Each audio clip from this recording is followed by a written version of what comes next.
Comentário com Óleos Nazarenos a partir da Palavra de Deus, 19º domingo do tempo comum.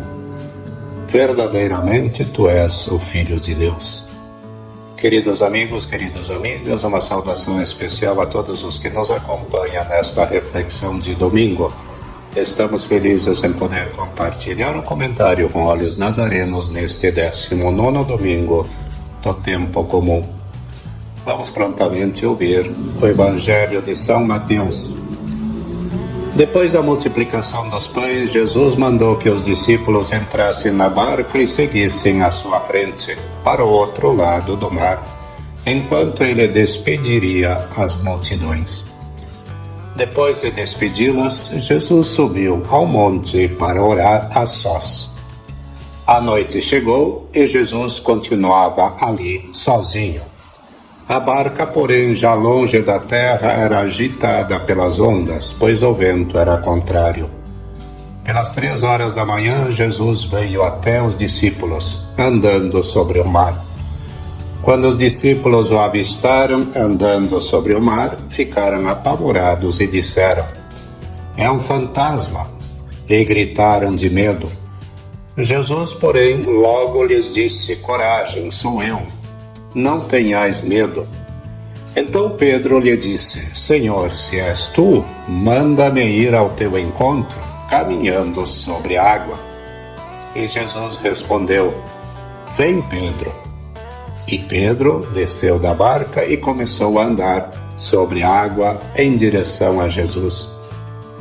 Mas quando sentiu o vento, ficou com medo e, começando a afundar, gritou: "Senhor, salva-me." Jesus logo estendeu a mão, segurou Pedro e lhe disse: "Homem fraco na fé, por que duvidaste?" Assim que subiram no barco, o vento se acalmou. Os que estavam no barco prostraram-se diante dele, dizendo: "Verdadeiramente, tu és o Filho de Deus." Palavra da salvação, glória a vós, Senhor. Reflitamos agora um pouco a mensagem da Palavra de Deus deste domingo. Neste 19º domingo do tempo comum, a liturgia nos coloca dentro de um barco agitado pelas ondas no meio da escuridão. Logo após a multiplicação dos pães, os discípulos enfrentam uma tempestade e são socorridos por Jesus, que caminha sobre as águas. É um evangelho sobre a fé que vacila e a mão de Deus que sempre nos levanta. Ao mesmo tempo, na Sagrada Escritura, na segunda leitura deste domingo de São Paulo, este expressa uma grande angústia no coração pelo seu povo Israel, lembrando a imensa herança espiritual, as alianças, as promessas dos patriarcas que eles receberam, mas muitas vezes não seguiram. Unindo esses dois textos, somos convidados a olhar para as nossas próprias tempestades, sem esquecer a rica herança de fé que nos sustenta. Quando Jesus caminha sobre o mar revolto, Pedro faz um pedido ousado: "Senhor, se és tu, manda-me ir ao teu encontro caminhando sobre a água." E o milagre acontece.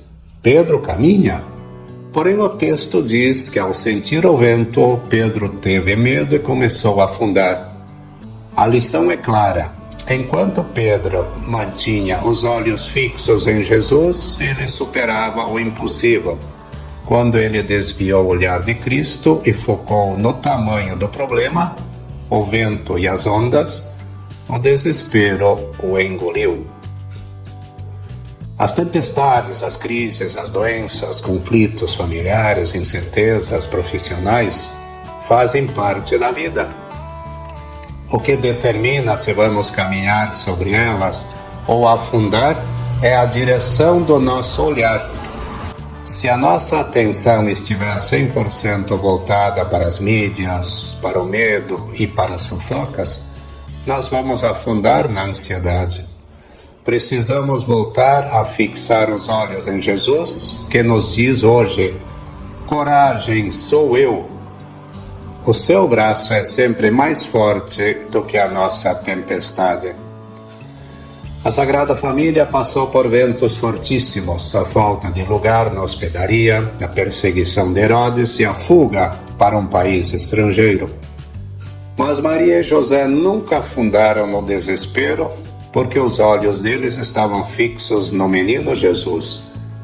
O venerável irmão Gabriel Taborim também enfrentou mares revoltos ao fundar a sua congregação, falta de recursos, incompreensões e abandono.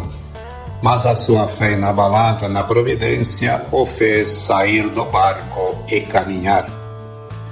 Inspirados por essa rica herança e pela coragem de Pedro, somos convidados a olhar para as orientações e os frutos da recente Assembleia Provincial da Família Safa. Assumir os novos desafios da nossa missão exige de nós hoje a audácia de não ficarmos paralisados pelo medo ou pelo comodismo do nosso barco. É preciso caminhar ao encontro de quem precisa de nós, vivendo a nossa autêntica identidade nazarena. Que o espírito de corpo e de família seja a âncora que nos mantém unidos e fortes para atravessar qualquer tormenta, confiando que o Senhor está conosco em cada onda. Façamos-nos 2 questionamentos. Primeiro, diante das crises na nossa casa, na nossa comunidade, no nosso trabalho, para onde nós estamos olhando? Olhamos preferencialmente na força do vento para os problemas, os defeitos dos outros, ou buscamos manter os olhos fixos em Jesus através da oração e da confiança? O segundo questionamento é: o medo de errar ou de nos desgastar tem nos mantido trancados no nosso conforto? Ou temos a coragem de assumir os desafios da nossa família, da nossa comunidade, confiando mesmo se nós fraquejarmos, que a mão de Deus nos segurará? Façamos agora a nossa oração em comum. Senhor Jesus, Mestre dos mares e dos nossos corações, nós vos louvamos porque nunca nos abandonais no meio das tempestades. Quando o vento das dificuldades soprar forte e a nossa fé vacilar, estendei a vossa mão como fizestes a Pedro e levantai-nos do nosso desespero. Olhai para a nossa família Safa, sustentada pelo exemplo de fé da Sagrada Família e pela inabalável confiança do venerável irmão Gabriel Taborim. Abençoai os caminhos e as decisões da nossa Assembleia Provincial. Dai-nos a coragem de sair do nosso comodismo para abraçar os novos desafios com uma forte identidade nazarena, sem nunca desviarmos os olhos de vós. Que as nossas famílias sejam portos seguros, onde a vossa paz acalme todas as aflições e onde a nossa preciosa herança cristã seja guardada com amor. Vós que viveis e reinais para sempre. Amém. Mesmo na noite mais escura e no mar mais agitado, Jesus está caminhando na nossa direção. Se nós sentirmos que estamos afundando nos problemas nesta semana, não hesitemos em gritar como Pedro: Senhor, salva-nos. Ele já está com a mão estendida para nós. Mantenhamos os olhos fixos em Cristo, sejamos um porto seguro para nossa família e tenhamos a coragem de enfrentar os desafios com o coração cheio de paz. Uma semana muito abençoada para todos nós.